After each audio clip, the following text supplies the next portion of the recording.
সুপ্রিয় দর্শক, আসসালামু আলাইকুম। আশা করি সবাই ভালো আছেন। আলহামদুলিল্লাহ, আমিও আজকে অনেক ভালো আছি। সকালবেলা বাজার চলে এসেছে। তো সপ্তাহের ৫ দিন আমার বাচ্চাদের স্কুল থাকে। তো চেষ্টা করি যেই দিন স্কুলটা বন্ধ থাকে সেদিন আসলে বাজারটা করার জন্য। কারণ বাজারটা আসলে বেশি ঝামেলায় পড়তে হয়। আর বাচ্চাদের নিয়ে তো প্রচুর ব্যস্ত থাকতে হয়, ওদের খাওয়া-দাওয়া, ওদের স্কুল, কোচিং, তো সময় পাওয়া যায় না। তো যেই দিনটা ছুটি থাকে চেষ্টা করি ওই দিনটাতেই বাজার করার জন্য। তো আজকে যেহেতু বাচ্চাদের স্কুল ছুটি, একটু নিরিবিলি করে বাজারটা গুছিয়ে নিচ্ছি। আর আজকে তেমন কাজের প্রেশার নেই। তো ভাবলাম যেহেতু সকালবেলা বাজার এসেছে এবং আরও কিছু কাজকর্ম আছে, তো সকালবেলা আর নাস্তাটা বানাবো না বাসায়, আজকে হোটেল থেকে নিয়ে আসি।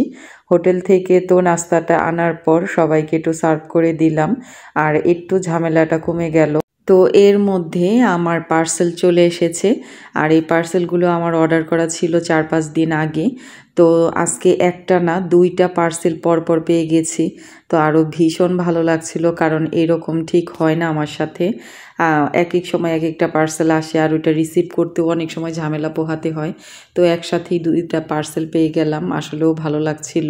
আর মেয়েরা তো এমনিই কেনাকাটা করতে ভীষণ পছন্দ করে। আর যখন নতুন নতুন কেনাকাটা করা হয় আসলে অনেক বেশি ভালো লাগে মনটা। তো সবসময় দেখা যায় মার্কেটে যাওয়া হয় না, মাঝে মাঝে কিন্তু অনলাইন থেকে অর্ডার করে নিই। তো আমার আজকে এই ২টা পার্সেলই অনেক ভালো ছিল। তো অনেকেই আমাকে জিজ্ঞেস করে যে এই আসলে অনলাইন থেকে কেনাকাটা করলে কেমন হয়। আসলে আমি বলবো এটা প্রাইজের উপর ডিপেন্ড করে, প্লাস ভালো ব্র্যান্ড এইসব আসলে চেক করে নিতে হয়। তো শাড়িটা আমি যে নিয়েছিলাম ওদের কোয়ালিটির সাথে একদম মিলে গেছে, এটা ইন্ডিয়ান একটা শাড়ি ছিল। আর আমার এই ব্যাগটাও ছিল ভালো একটা ব্র্যান্ডের, যার কারণে এটা আমার একদম যেরকম দেখিয়েছে বা কোয়ালিটি বলেছে ঠিক ওই রকমটাই আমি পেয়েছি।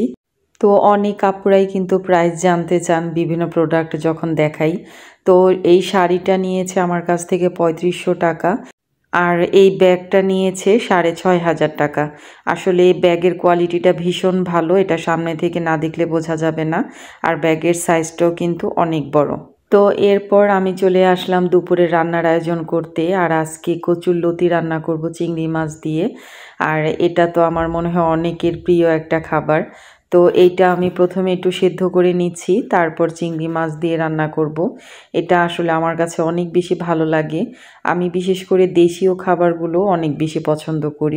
এরপর চুলায় আমি মিষ্টি কুমড়ার ভর্তা দিয়েছি। আসলে মিষ্টি কুমড়ার ভর্তাটা অনেক সময় ভেজে রান্না করি, আবার অনেক সময় সিদ্ধ করেও করি। তো সিদ্ধ করে আজকে করছি, আর এটার মধ্যে একটু মরিচ বেশি দিলে ভালো লাগে। ঝাল ঝাল মিষ্টি কুমড়া ভর্তা গরম ভাতের সাথে কিন্তু খেতে ভালোই লাগে। আর আমার বাসায় বাচ্চারা ডিম আলুর একটা তরকারি খুব পছন্দ করে, মানে কম ঝাল দিয়ে বাচ্চাদের জন্য মাঝে মাঝে এটা করে দিই। আর ওরা এটা খেতে ভীষণ পছন্দ করে। আর ডিম আর আলু দুইটাই তো বাচ্চাদের স্বাস্থ্যের জন্য অনেক বেশি ভালো।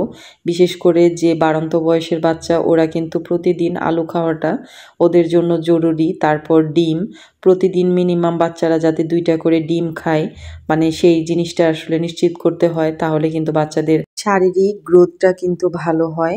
তারপর বাচ্চারা যেহেতু এমনিতেই লেখাপড়া করে, ওদের প্রেশারটা বেশি, ওদের খাওয়া দাওয়ার ব্যাপারে কিন্তু অনেক বেশি মনোযোগী হতে হয়। তো এরপর আমি তেলাপিয়া মাছটা একটু ভেজে নিচ্ছি তেলের মধ্যে। এটা টমেটো দিয়ে একটু হালকা ঝোল করব। তো মাঝে মাঝে কিন্তু তেলাপিয়া মাছের শুধু ভাজা করে নেই, আর গরম ভাতের সাথে এই ভাজাটা খেতে কিন্তু অনেক বেশি ভালো লাগে। তো আজকে যেহেতু তরকারি রান্না করব, তো টমেটো নিয়েছি আমি কিছুটা, আর খুব অল্প মরিচ দিয়ে একটা তরকারি রান্না করব, যেহেতু আমার বাচ্চারাও খাবে।